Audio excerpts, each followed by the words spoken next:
Hello बच्चों, Ambaji classes में आप सभी का स्वागत है।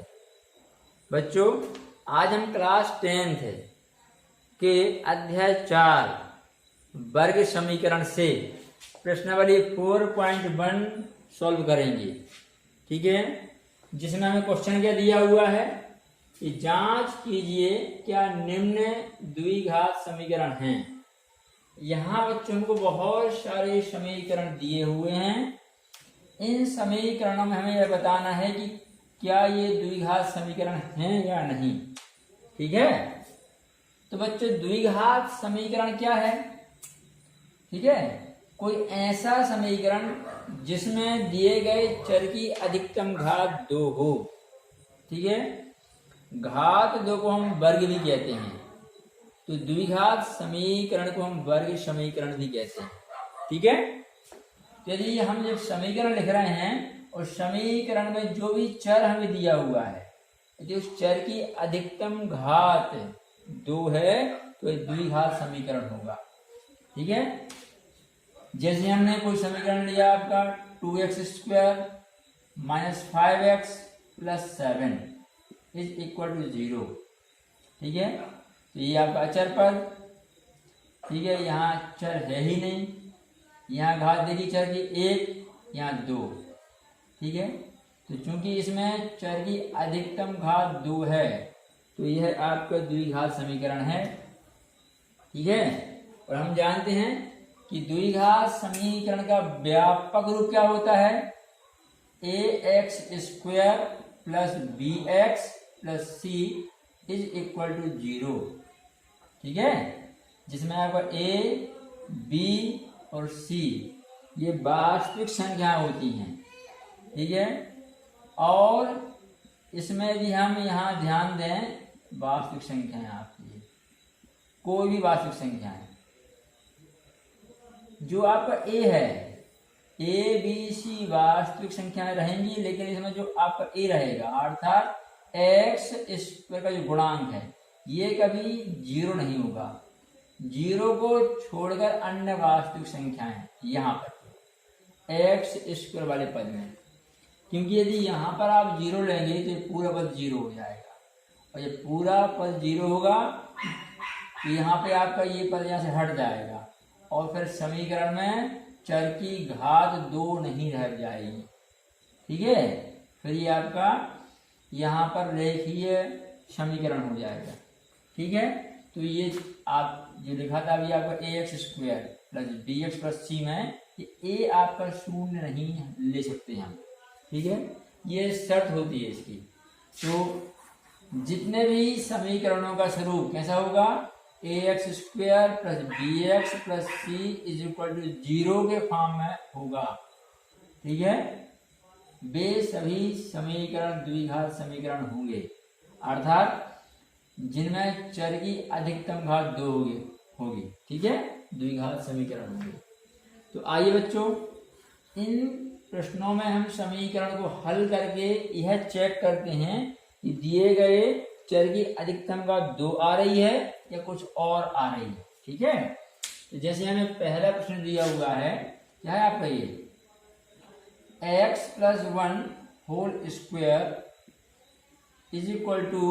2 × x - 3। ठीक है बच्चों, तो यहां आप पहले लेफ्ट साइड हट कीजिए x + 1² तो यहां पर हम a + b² फार्मूले से इसका विस्तार कर सकते हैं। a + b² क्या होता है आपका? ये होता है a² + b² + 2ab। ठीक है, हमारे यहाँ पर a क्या है? x, और b क्या है आपका? 1। ठीक है, तो सेट कीजिए आप a के स्थान पर x लीजिए x², b के स्थान पर आप 1 लेंगे तो 1² + 2ab। 2 × a की वैल्यू क्या बच्चों? x, और b की वैल्यू आपकी 1, तो 2 × x × 1। तो ये आ जाएगा आपका यहाँ पर x² + 1² + 2 × x × 1। इस प्रकार से लेफ्ट साइड का आपका ये विस्तार हो जाएगा। ठीक है, आगे दाएं तरफ देखिए, 2 का अंदर गुणा कीजिए, 2 into x, 2x plus minus आएगा माइनस 2 इंटू 3, ये होगा आपका 6। ठीक है, इसको आगे हल कीजिए, यह आ जाएगा एक्स स्क्वायर, 1 स्क्वायर 1 होगा। ठीक है, अब यहां देखिए 2 into x 2x, 2x into 1 2x ही होगा। ठीक है, अब जरा आप याद कीजिए कि वर्ग समीकरण के दाईं ओर क्या होता है, ये आपका 0। ठीक है, तो हम भी हमारे समीकरण में इन सभी पदों को, इन सभी राशियों को इस तरफ ले आएंगे, बाईं तरफ। ठीक है, तो ले आइए जिसमें दाईं ओर 0 बन जाए आपका। तो 2x जब बाईं ओर आएगा तो माइनस 2x हो जाएगा, -6 से +6 हो जाएगा। दाईं तरफ क्या रह जाएगा बच्चों, 0 रह जाएगा। ठीक है, अब आगे देखिए, ये +2x -2x कैंसिल हो जाएगा। ठीक है, यहाँ क्या रह जाएगा आपका एक्स स्क्वायर प्लस यहाँ 6 एंड यहाँ 1, तो 6 और कितना 7 इज इक्वल टू 0। तो बच्चों इसमें चर की घात 2 आ गई। ठीक है, इस समीकरण में एक बीच वाला पद नहीं है, एक घात वाला, उसको आप इस प्रकार से दिखा सकते हैं कि x square plus 0x plus 7 is equal to 0। ठीक है, क्योंकि 0 से x में इंटू होने से ये पूरा 0 हो जाएगा। ठीक है, तो ये आपके इस समीकरण को हम इस प्रकार से लिख सकते हैं। अब इसका स्वरूप हमारे द्विघातीय समीकरण के व्यापक स्वरूप के जैसे हो गया। कैसा आपका ax square plus bx plus c is equal to 0। ठीक है, यहाँ a की वैल्यू कितनी बच्चों आपकी 1, b की वैल्यू क्या है 0, a इज इक्वल टू 1 आ रहा है, b is equal to 0 and c is equal to आपका 7। ठीक है, तीनों क्या है, ये वास्तविक संख्याएं हैं। और चर के लिए हम देखें, यहाँ चर की घात 0 है, यहाँ घात 1 है, यहाँ घात 2 है, अधिकतम घात 2 है, अर्थात यह एक द्विघात समीकरण है। ठीक है, इसको सॉल्व करने बच्चों में क्या मिल रहा है, यह एक द्विघात समीकरण है। ठीक है, तो इस प्रकार से आपका पहला क्वेश्चन द्विघात समीकरण है। ठीक है, तो इसको हम इस प्रकार से लिख देते हैं, जो अभी मैंने लिखा था, यहाँ पे क्या लिखा था कि दिए गए समीकरण की तुलना यदि व्यापक रूप से हम करें, कैसे ax square plus bx plus c is equal to 0 से। ठीक है, ये आप सीधा लिख दीजिए यहाँ पे, क्या, चूंकि दिए गए समीकरण में चर की अधिकतम घात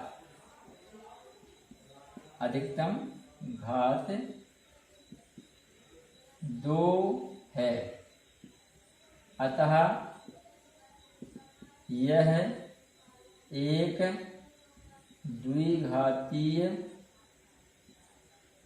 द्विघात समीकरण है। ठीक है, इस प्रकार से बच्चों से हम हल करेंगे। ठीक है, अब आगे क्वेश्चन नंबर 2 पर आइए। उसमें देखो क्या दिया है हमको, तो हम यहाँ लेते हैं आपका, ये आपका क्वेश्चन नंबर 1 था, इसको अलग कर दीजिए आप। ठीक है, क्वेश्चन नंबर 2 क्या बच्चों, ये है आपका x square minus 2x is equal to -2 into 3 minus x. ठीक है, तो हल कीजिए बच्चों इसको आप। यहाँ एक्स स्क्वायर माइनस 2x -2 का गुणा कीजिए, तो माइनस प्लस से बनेगा -2 इंटू 3 6 हो जाएगा, माइनस माइनस हो जाएगा प्लस 2 इंटू एक्स 2x होगा आपका। ठीक है, अब इन सभी पदों को इस तरफ ले आइए, तो एक्स स्क्वायर माइनस 2x, जब ये आपके बाईं ओर आएंगे तो ये क्या हो जाएगा, ये प्लस हो जाएगा और ये हो जाएगा माइनस, दाईं ओर आपका 0 रह जाएगा। इसको आप घातों के घटते क्रम में जमाइए, पहले बड़ी घात चर की, उससे छोटी घात, फिर अंत में सबसे छोटी घात। ठीक है, तो एक्स स्क्वायर वाला पद पहले आ जाएगा आपका माइनस 2x माइनस 2x। ठीक है, ये चिन्ह समान है, ये आपका हो जाएगा माइनस 4x। ठीक है, प्लस क्या होगा, ये 6 इज इक्वल टू 0। ठीक है, तो यहाँ देखिए दिए गए जो हमें समीकरण प्राप्त हुआ है, इसकी अधिकतम घात कितनी मिल रही है बच्चों, हमको 2। ठीक है, और इसका स्वरूप किससे मैच कर रहा है, A X square plus B X plus C is equal to 0 के जैसे है, जहाँ ए का मान कितना है, 1 है, बी का मान क्या है, -4 है, और सी की वैल्यू क्या है, 6 है। ठीक है, तो यह एक द्विघात समीकरण है। ठीक है बच्चों, आपका ये सेकेंड क्वेश्चन क्या हो जाएगा, द्विघात समीकरण है। आगे तीसरा क्वेश्चन देखिए, तीसरे प्रश्न में बच्चों हमें क्या दिया हुआ है, तो तीसरा प्रश्न दिया है हमको x minus 2 into x plus 1, x minus 2 into x plus 1 is equal to क्या है, x minus 1 into x plus 3। ठीक है, तो बच्चों इसको आप हल कीजिए। हल करने में क्या करेंगे, आप मल्टीप्लाई करेंगे दोनों पदों को, पहले x इंटू यहाँ होगा, फिर x इंटू यहाँ होगा, फिर 2 से इंटू यहाँ होगा, और 2 से इंटू यहाँ पर होगा। ठीक है, तो सॉल्व कीजिए। यहाँ पहले क्या होगा, x इंटू एक्स स्क्वायर, फिर x इंटू 1 होगा आपका x, माइनस 2 इंटू एक्स होगा minus 2x, minus 2 into 1 minus 2। ठीक है, इसी प्रकार से पहले क्या होगा आपका, ये x इंटू एक्स क्या हो जाएगा आपका, एक्स स्क्वायर, फिर x इंटू 3 होगा 3x, minus 1 into x minus X, minus 1 into 3 होगा आपका -3, माइनस प्लस से माइनस। ठीक है, अब आप सभी पद बाईं ओर कर लीजिए, तो यहाँ क्या है, एक्स स्क्वायर पहले सॉल्व हो रहा है, यहाँ पे X square minus 2x plus X हो जाएगा minus X, minus 2 is equal to यहाँ X square 3x minus X plus 3x minus X होगा प्लस 2x माइनस 3। ठीक है, अब आप सभी को बाएं तरफ ले आइए, तो क्या होगा बच्चों, x square minus X minus 2, यदि सभी पद आएंगे तो चिन्ह चेंज करिए, एक्स स्क्वायर हो जाएगा minus x square, plus 2x से माइनस 2x, और माइनस 3 से हो जाएगा प्लस 3 इज इक्वल टू 0। ठीक है, अब देखिए बच्चों, ये minus x square plus x square cancel हो जाएगा, और तो कोई पद कैंसिल नहीं हो रहा, माइनस 2x और माइनस एक्स है, चिन्ह समान है, ये आपके जुड़ जाएंगे, तो होगा माइनस 3x। ठीक है, -2 और ये +3, तो बचेगा आपका +1 इज इक्वल टू 0। ठीक है, अब बच्चों यहाँ देखिए, चर की यदि हम घात पर विचार करें तो यहाँ तो अचर पद है, घात 0, यहाँ चर की घात कितनी है आपकी 1, घात 2 वाला यहाँ पद नहीं है। ठीक है, घात 2 वाला पद यहाँ पर नहीं है, अर्थात यह एक द्विघात समीकरण नहीं है।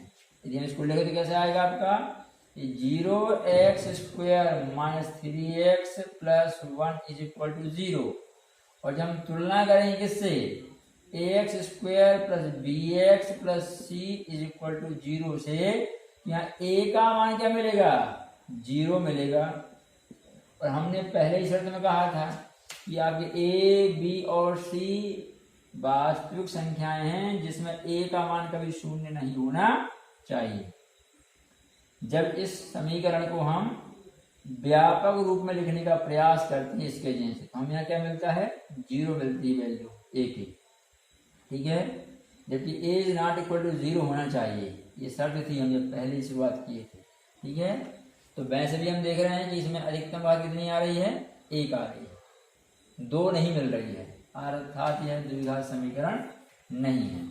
तो हम यहाँ लिख देंगे कि चूंकि दिए गए समीकरण में चर की अधिकतम घात 1 है, ठीक है, 2 नहीं है, ठीक है। अतः यह द्विघात समीकरण नहीं है, द्विघात समीकरण नहीं है, ठीक है बच्चों। तो इतना करना है प्रश्नों में हमको। आप क्वेश्चन को सॉल्व करेंगे और दाएं तरफ 0 बनाएंगे। जब आपका समीकरण इस रूप में आ जाएगा तो आपको यह देखना है कि दिए गए चर की अधिकतम घात कितनी आ रही है, ठीक है। यदि घात 2 मिल जाए आपको तो आपका द्विघात समीकरण है, और ना मिले तो नहीं है, ठीक है। आगे देखिए, अगला प्रश्न हल करते हैं। हाँ बच्चों, 4th और 5th क्वेश्चन में लिखा नहीं है यहाँ पे, ये इजी हैं, आपको वैसे ही मल्टीप्लाई करना है, और जैसे अभी हमने किया था 3rd क्वेश्चन, वैसे ही सेम क्वेश्चन है 3rd, 4th एंड 5th। तो आप 4th और 5th क्वेश्चन सॉल्व स्वयं कर लेंगे, ठीक है। हम 6th क्वेश्चन सॉल्व कर रहे हैं बच्चों, देखिए जरा, यहाँ तो कोई दिक्कत नहीं है। क्या आएगा आपका, x² + 3x + 1 जो तुम रहेगा। यहाँ आप सॉल्व कीजिए, यहाँ क्या होगा, x - 2 होल स्क्वायर है बच्चों। यहाँ फार्मूला कौन सा लग रहा है, a - b whole square. a - b whole square क्या होता है, a² + b² - 2ab, ठीक है। तो हमारे यहाँ a क्या है बच्चों, x, और b क्या है भाई 2। तो आप लिख दीजिए, यहाँ क्या आ जाएगा, x² + 2² - 2 इंटू a के स्थान पर x आ जाएगा, और b की वैल्यू आपकी है 2। x² आपका 2² और -2x इंटू 2, ठीक है। इस फार्मूले से इसका विस्तार हो जाएगा, बजाएगा यहाँ पे x² a² हो गया आपका, प्लस आपका ये b² - 2ab -2 इंटू x - 2, ठीक है। अब आगे सॉल्व कीजिए। आगे क्या होगा बच्चों, x² + 3x + 1 इक्वल टू यहाँ x², 2² 4 होगा। यहाँ मल्टीप्लाई कीजिए, माइनस से प्लस, 2 इंटू एक्स इंटू 2 है, तो 2 इंटू 2 4, 4 इंटू एक्स 4x, ठीक है। अब आप सभी पदों को फिर से बाईं ओर ले आइए। यहाँ हमको राइट साइड में 0 रखना हमेशा, ठीक है। तो क्या होगा आपका x² + 3x + 1, जब ये -x² हो जाएगा आपका इस तरफ आगे, ये -4 हो जाएगा, ये -4x = 0। अब बच्चों देखिए, -x² + x² कैंसिल हो रहा है, ठीक है, और कहीं स्क्वायर वाला पद नहीं है।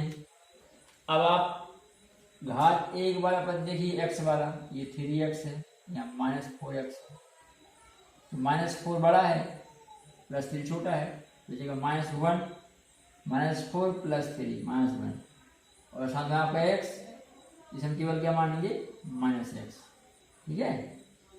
+1 और -4, ये होगा आपका -3 = 0, ठीक है। अब आप देखिए गौर से बच्चों, इसमें आचार्य पद में घात क्या आएगी 0, यहाँ घात क्या आएगी आपकी 1। यहाँ आपका घात 2 वाला पद नहीं है, ठीक है।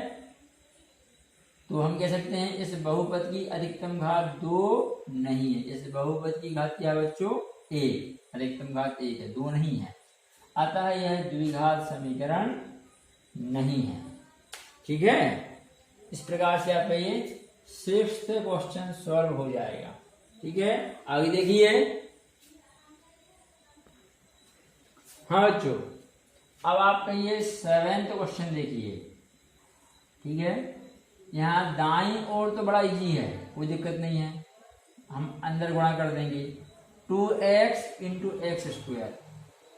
2 इंटू 1 तो 2 हो जाएगा, यहाँ x इंटू एक्स स्क्वायर, यहाँ घात 1 है, यहाँ 2 है, जुड़ जाएगी, है ना। तो अब x क्यूब हो जाएगा ये, तो 2x into x square 2x cube minus 2x से 1 में इंटू होने पर क्या होगा 2x ही मिलेगा, ठीक है। यहाँ थोड़ा सॉल्व करना पड़ेगा हमको। क्या दिया ये x प्लस 2 होल स्क्वायर है, x प्लस 2 होल स्क्वायर। तो यहाँ बच्चों कौन सा फार्मूला लग रहा है, स्क्वायर नहीं क्यू है, सॉरी, ठीक है। यहाँ क्यू है आपके, यहाँ फार्मूला को क्या लगेगा a plus B whole cube, ठीक है। a plus B whole cube क्या होता है बच्चों, ये आपको होता है A cube plus B cube, ठीक है, और प्लस 3a स्क्वायर बी और प्लस 3ab स्क्वायर, ठीक है। इस फार्मूले के अनुसार आपका इस क्वेश्चन का इस पद का विस्तार हो जाएगा, ठीक है। तो आप लीजिए, हमारे यहाँ पर a की वैल्यू क्या है बच्चों x और b की वैल्यू क्या आ गई 2। क्या हो जाएगा आपका ये, यहाँ पर x क्यू होगा प्लस 2 क्यू होगा प्लस 3 इंटू ए स्क्वायर अर्थात एक्स स्क्वायर और into 2 plus 3 into x into B क्या होगा 2 स्क्वायर। आप यहाँ a और b की वैल्यू, a के स्थान पर x और b के स्थान पर 2 लिख दीजिए, ठीक है। इस प्रकार से आपकी ये जो कोई टर्म है उसको हम लिख लें यहाँ पे। इसका जो विस्तार क्या होगा आपका, पहले X Q plus 2q plus 3a square अर्थात x square b 3a square b plus 3ab square 3 into A B square X into 2 square, ठीक है, इज इक्वल टू आप अब इंटू कर दीजिए। यहाँ क्या आया था 2x क्यूब माइनस 2x, ठीक है बच्चों। अब आगे सॉल्व कर दीजिए आप, ठीक है। तो क्या होगा देखिए जरा, x क्यूब सेम रहेगा आपका, 2 क्यूब ये आपका हो जाएगा 8, यहाँ 3 इंटू 2 6 साथ में एक्स स्क्वायर, फिर यहाँ 2 स्क्वायर 4 होगा और 4 इंटू 3 12 साथ में आपका एक्स हो जाएगा is equal to 2x cube minus 2x, ठीक है। अब आप ये जो दाएं तरफ वाले पद हैं इनको आप ले आइए बाएं तरफ, यहाँ 0 कर दीजिए, ठीक है।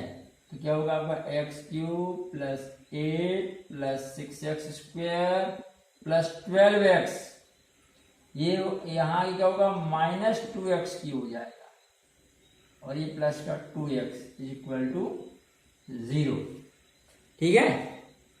अब बच्चों यहाँ पे क्या है, इसको आप हल कीजिए। तो ये प्लस एक्स क्यू है आपका, तो ये माइनस 2x क्यू है, ठीक है। यहाँ प्लस 1 है ना आपका, तो माइनस 1x क्यू अर्थात केवल क्या रह जाएगा माइनस एक्स क्यू आपका पहले जाएगा, इसमें से घट जाएगा। अब एक्स स्क्वायर वाला पद देखिए, केवल एक ही पद है 6x स्क्वायर, ठीक है। अब आप x वाला पद देखिए, ये 12x और 2x हो जाएगा 14x, ठीक है। अब अचर पद क्या है आपका, केवल 8 है, प्लस 8 और तो नहीं, कुछ नहीं है, इज इक्वल टू 0, ठीक है। अब यह जो समीकरण बना, इसमें आप घात देखिए बच्चों, ठीक है। यहाँ तो अचर पद है, माने चर की घात क्या मानेंगे हम 0, यहाँ की घात कितनी है आपकी 1, यहाँ घात क्या है आपकी 2, यहाँ घात क्या है 3। तो ये जो पद है ये डिस्टर्बेंस कर रहा है, ठीक है। तो ये इस समीकरण में चर की अधिकतम घात क्या बच्चों 3 है, तो ये त्रिघात समीकरण है, ये द्विघात समीकरण नहीं है, ठीक है। तो हम लिख देंगे इसमें, चूंकि दिए गए समीकरण में, दिए गए समीकरण में, उपरोक्त समीकरण में चर की अधिकतम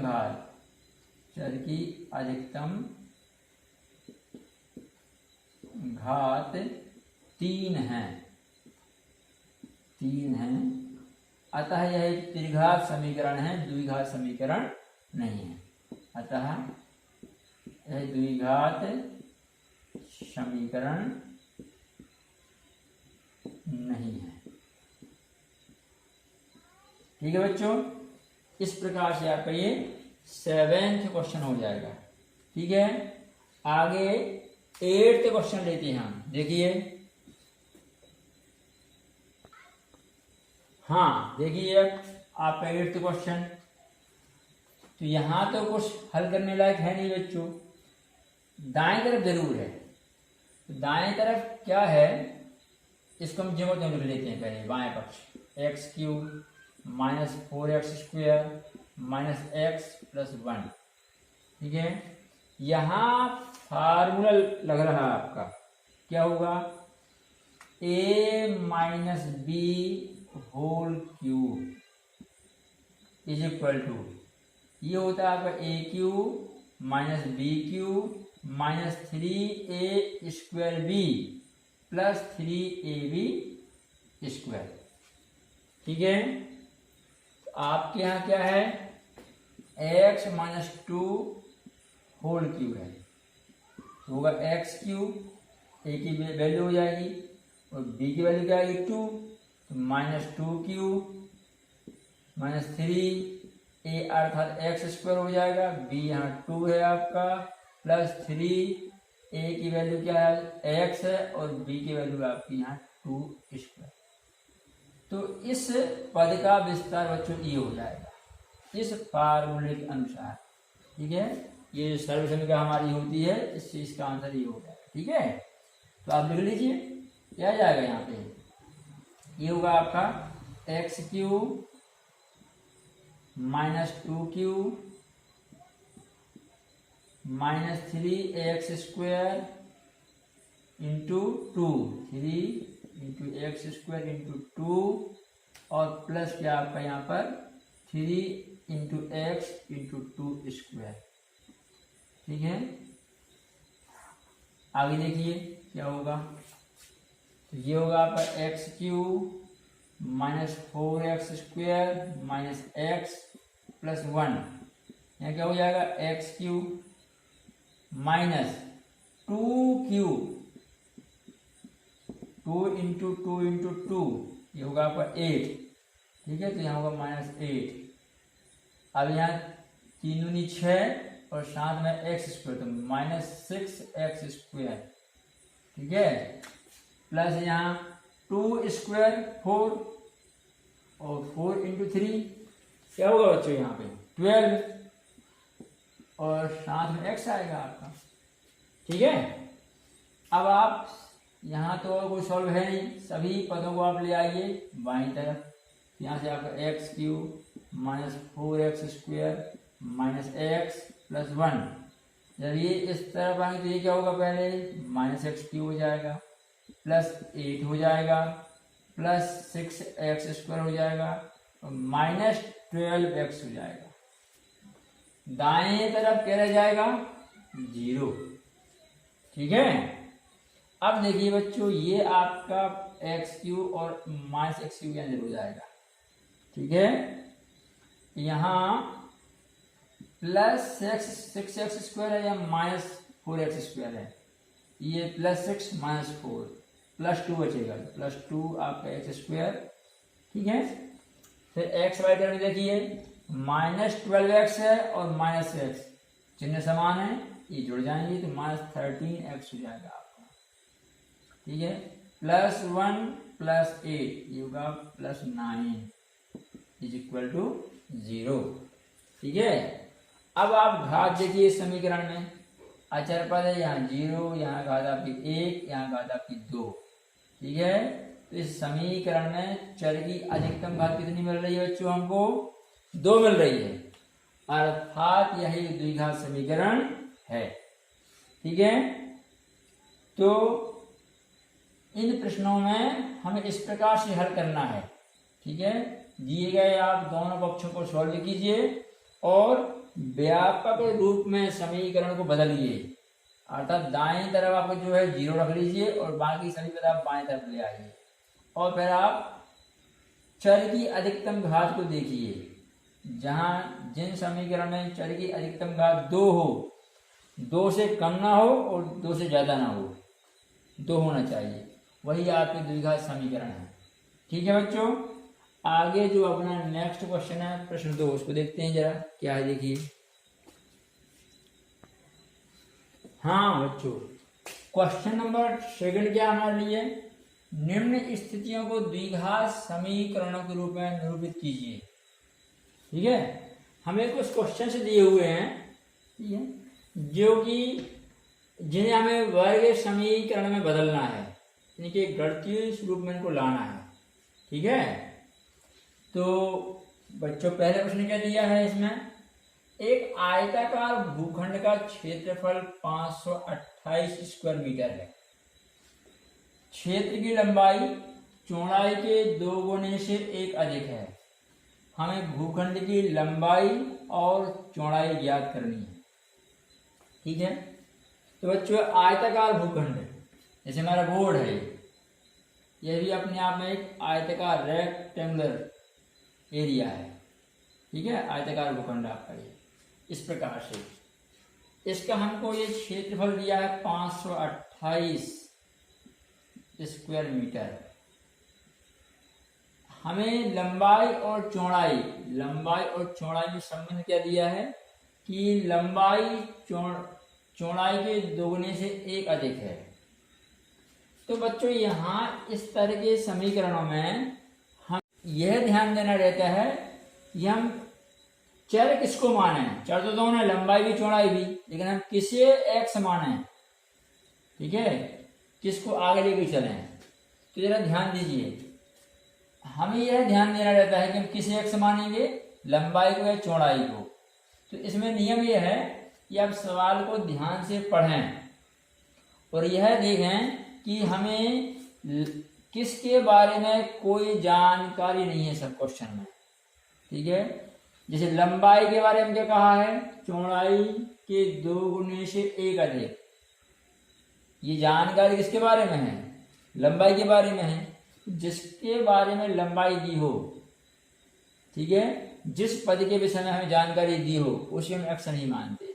जिस पद के विषय में कोई सुराग, कोई क्लू ना हो क्वेश्चन में, ठीक है, उसे एक्स मानते हैं। तो यहाँ आपकी चौड़ाई के बारे में कोई जानकारी नहीं कि चौड़ाई किस प्रकार से है, लंबाई के बारे में जरूर है कि लंबाई चौड़ाई के 2 गुने से 1 अधिक।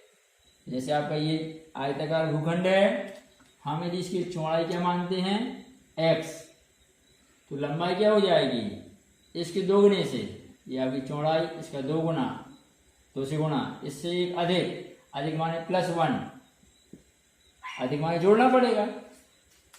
तो प्रश्न के अनुसार यदि हम चौड़ाई को x मानते हैं तो लंबाई क्या आ जाएगी आपकी 2x + 1 हो जाएगी बच्चों, ठीक है।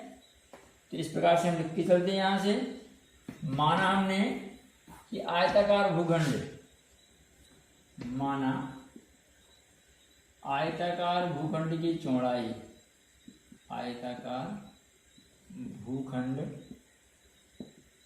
की चौड़ाई इज इक्वल टू आपका x मीटर, ठीक है। अतः लंबाई या तब लंबाई इज इक्वल टू, ठीक है, लंबाई क्या आ जाएगी, चौड़ाई जो x है इसका 2 गुना, इससे 1 अधिक +1, ठीक है। कितने मीटर आपकी क्या हो जाएगी, ये लंबाई हो जाएगी, ठीक है। अब हमें दिया गया है क्षेत्रफल, तो हम लिखते हैं अतः भूखंड का क्षेत्रफल, ठीक है। भूखंड क्या है आपका, आयताकार है, ये आयत है, ठीक है, का क्षेत्रफल, ठीक है। तो आयत का क्षेत्रफल क्या होता है, लंबाई गुणा चौड़ाई, ठीक है। ये वैल्यू हमको दी है बच्चों, कितना दिया ये 528, 5 to 8 इज इक्वल टू, लंबाई क्या मानी हमने, ये 2x + 1 है, ठीक है, इंटू चौड़ाई क्या बच्चों x है, तो आप गुणा कीजिए x का अंदर, x से गुणा करने में क्या होगा 2x स्क्वायर प्लस x से इंटू यहाँ कीजिए, x आ जाएगा यहाँ 528 रहेगा। अब 528 का आप उस तरफ ले जाइए, यहाँ क्या हो जाएगा 0, 2x square plus x minus 5 to 8, यहाँ कैसे लिखेंगे 2x square plus x minus 528 बराबर 0।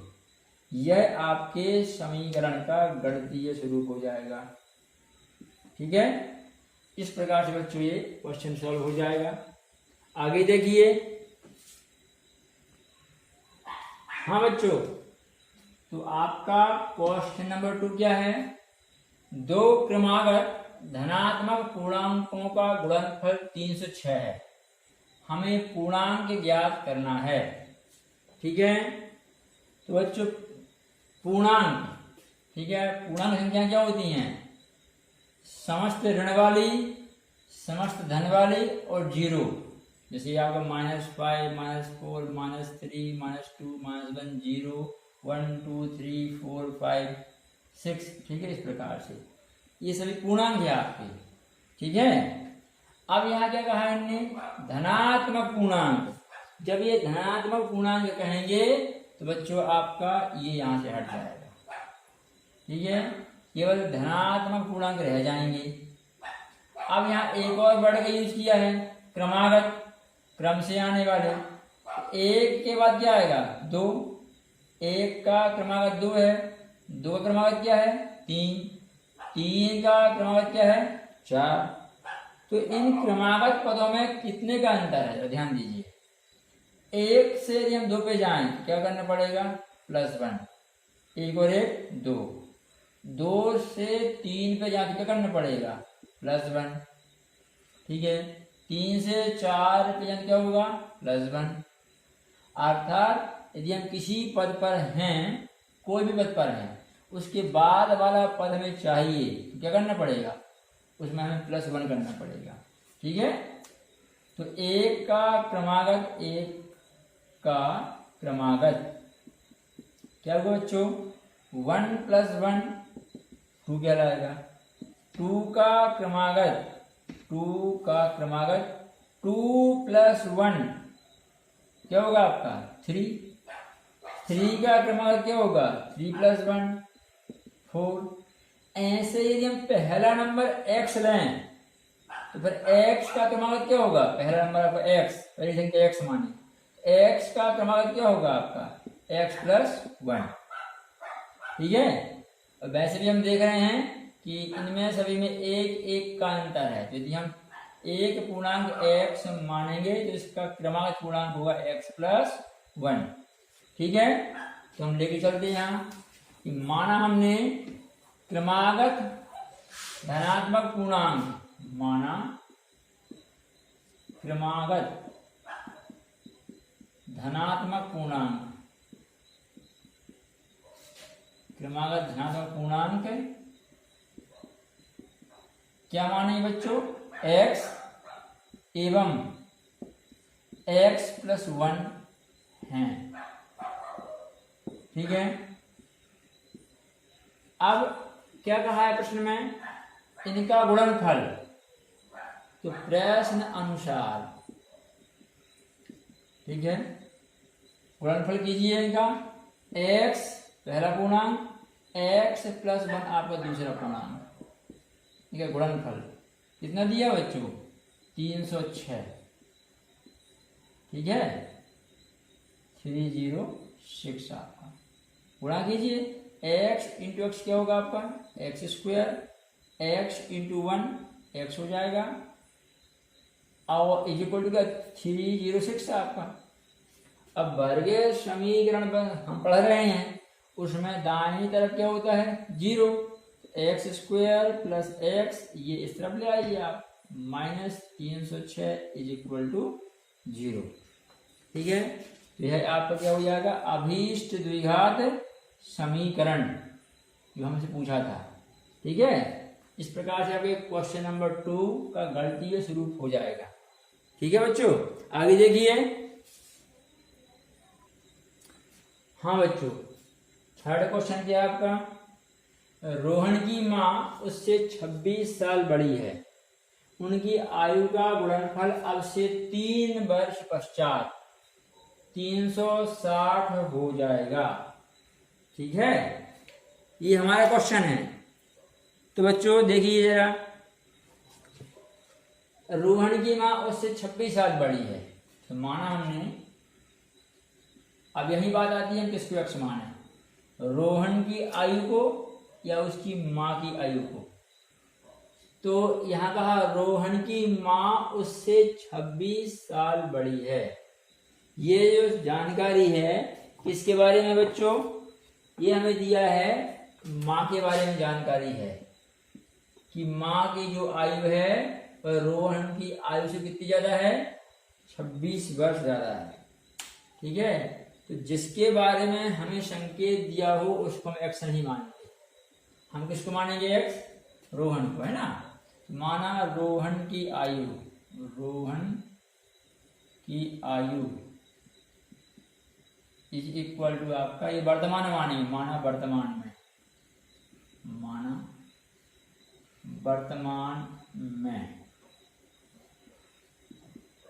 ठीक है, माना वर्तमान में रोहन की आयु क्या है आपकी, इज इक्वल टू एक्स वर्ष।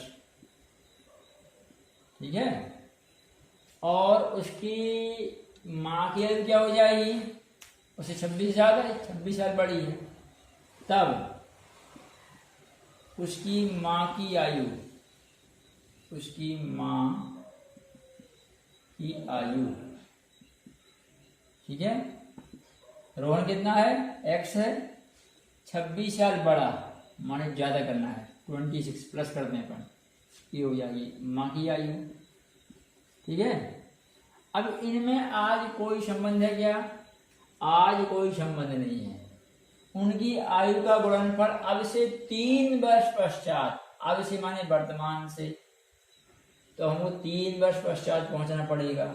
ठीक है, हम लेते हैं अब 3 वर्ष पश्चात, 3 वर्ष पश्चात, ठीक है, रोहन की आयु, रोहन की आयु इज इक्वल टू हो जाएगी अब क्या, आज से ले रहे हैं हम, आज एक्स है, ठीक है, उसमें 3 वर्ष पश्चात, पश्चात माने बाद में, तो जितने वर्ष बाद कहता है उतना हम जोड़ देते हैं आज की आयु में, हो जाएगा एक्स प्लस 3।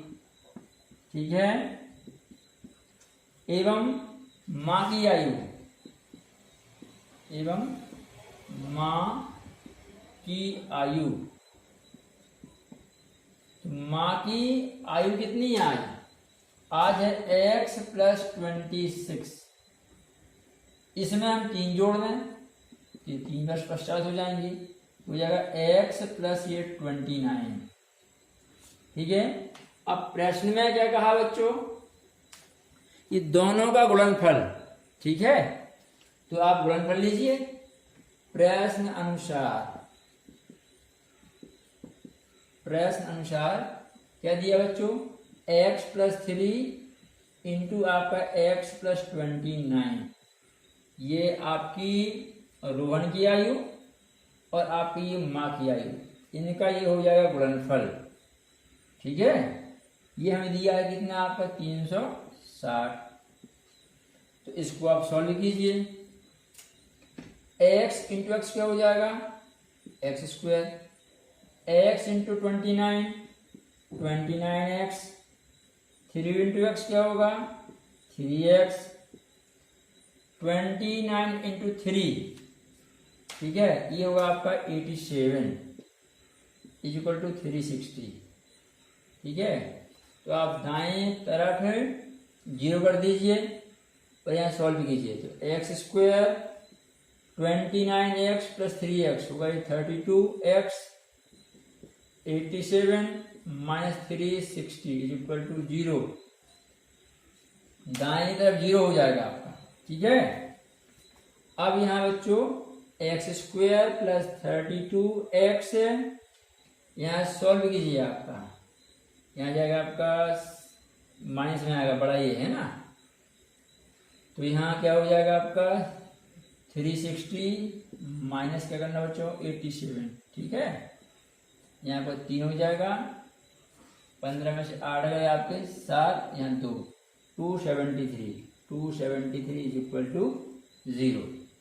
ये हमारा अभीष्ट गणितीय स्वरूप, ठीक है, समीकरण का द्विघात समीकरण का निरूपण जो हमें दिया हुआ था। ठीक है बच्चों, इस प्रकार से आपका ये 3rd क्वेश्चन। अब एक और क्वेश्चन है आपका लास्ट 4th, देखिए किस प्रकार से है। हाँ बच्चों, आपका 4th क्वेश्चन क्या है, एक रेलगाड़ी 480 किलोमीटर की दूरी समान चाल से तय करती है। यदि इसकी चाल 8 किलोमीटर प्रति घंटा कम होती तो वह उसी दूरी को तय करने में 3 घंटे अधिक लेती। हमें रेलगाड़ी की चाल ज्ञात करनी है। ठीक है बच्चों, तो यहाँ देखिए, चाल को आप कम करेंगे तो समय स्वाभाविक रूप से ज़्यादा लगेगा। ठीक है, डिस्टेंस आपका फिक्स है कि हमको 480 किलोमीटर चलना है। अब यहाँ 2 प्रकार की चाल है, एक तो आपकी सामान्य चाल रहेगी और एक बार आप चाल को कम करेंगे। ठीक है, जब आप चाल को कम कर देंगे तो समय अधिक हो जाएगा पहले की तुलना में, तो बाद का जो समय होगा ये बड़ा हो जाएगा, है ना, ज़्यादा हो जाएगा। कितना ज़्यादा होगा ये 3 घंटे, है ना। तो हम क्या करते हैं, पहले सामान्य चाल मानते हैं।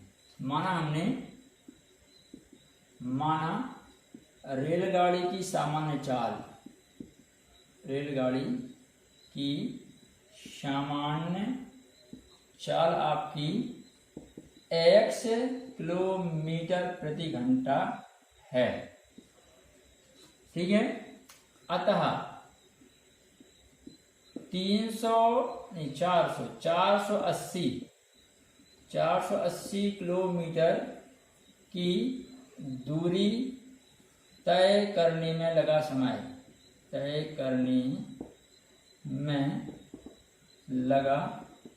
समय, तो समय का सूत्र क्या बच्चों, समय बराबर दूरी बटा चाल।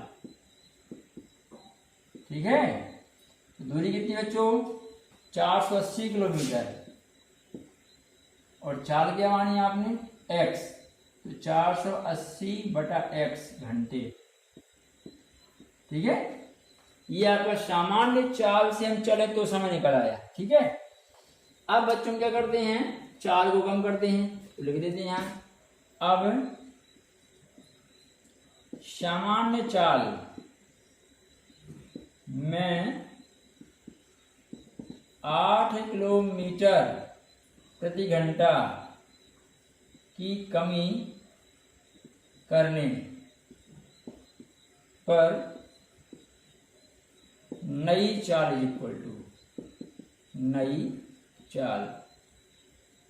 Is equal to.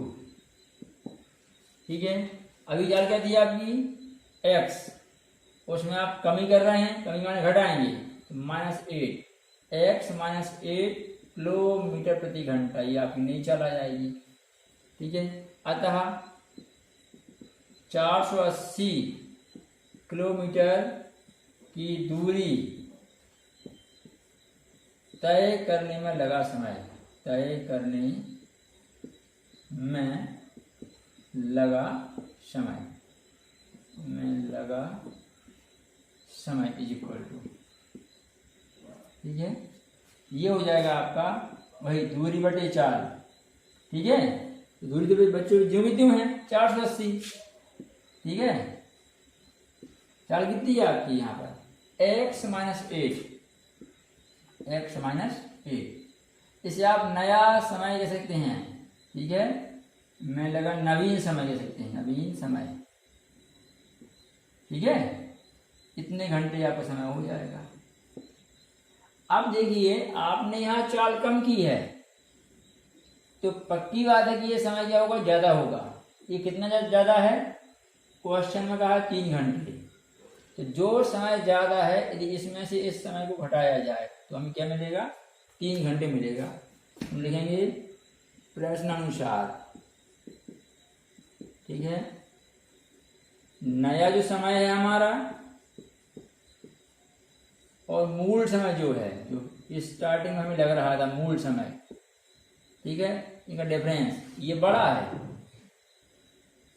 ये मूल समय आपको ये दिया है, तो ये जो आपको कितना डिफरेंस है 3, तो यहाँ 3 आ जाएगा आपका। ठीक है, तो वैल्यू पुट कीजिए यहाँ।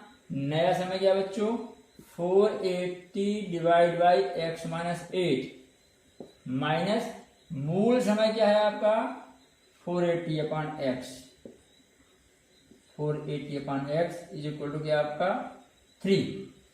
ठीक है, अब इसको अपन सॉल्व करते हैं। तो यहाँ आपका एलसीएम लीजिए, x -8 इंटू एक्स का एलसीएम क्या होगा, x -8 इंटू एक्स। जब आप इससे लघुत्तम में एलसीएम में भाग करेंगे, इस एक जैसे पद कटेंगे, क्या बचेगा आपका x का इंटू यहाँ हो जाएगा तो क्या होगा 480 गुणा x, 480 x हो जाएगा। ठीक है, माइनस लगाइए फिर ये बीच में। अब x से भाग करें तो x से x कैंसिल होगा, ये बचेगा, इसका इंटू कहाँ होगा 480 में, तो -480 इंटू आपका x -8 इज इक्वल टू आपको कह दिया है 3। ठीक है, अब इसको आप सॉल्व कीजिए। इसको जब आप सॉल्व करेंगे तो यहाँ पर क्या है, जिनको जो रहेगा 480 x, इसका गुणा कीजिए अंदर, तो -480 x हो जाएगा आपका, माइनस प्लस से माइनस और आपका ये, फिर माइनस माइनस से प्लस, 480 में 8 से गुणा होगा, 8 0 0, 8 गुणा 8 64, 4 हाथ लाई 6, 8 है चौको 32, 32 और 6 आपका 38। ठीक है, ये हो जाएगा। अपॉन में यहाँ देखिए x इंटू एक्स क्या होगा, x² -8 into x 8x is equal to 3। अब आपका ये कैंसिल हो रहा है, प्लस और माइनस। ठीक है, तो आगे देखिए क्या होगा,